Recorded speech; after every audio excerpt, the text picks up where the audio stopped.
দেখুন, মানুষের জীবনে সমস্যা, দুঃখ, জরা, ব্যাধি, মৃত্যু অনিবার্য।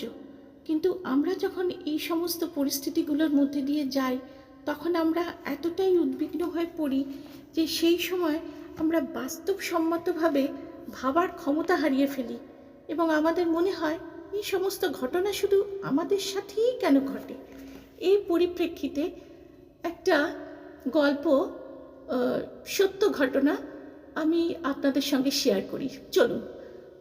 গৌতম বুদ্ধ বলেছিলেন এক সন্তানহারা মাকে, তোমার ছেলেকে আমি বাঁচিয়ে দেব, আমাকে এক মুঠো সর্ষে এনে দাও।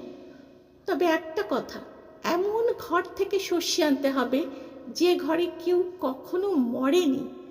সন্তানকে ফিরে পাবার আশায় সেই মা ঘর থেকে ঘরে গিয়েছেন এক মুঠো সর্ষের জন্য, কিন্তু কিছুতেই তেমন ঘর মিলল না যেখানে মৃত্যুর পদধ্বনি কখনো শোনা যায়নি।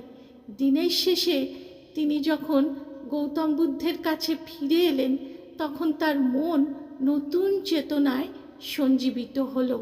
সেটা হলো যে মৃত্যু অনিবার্য।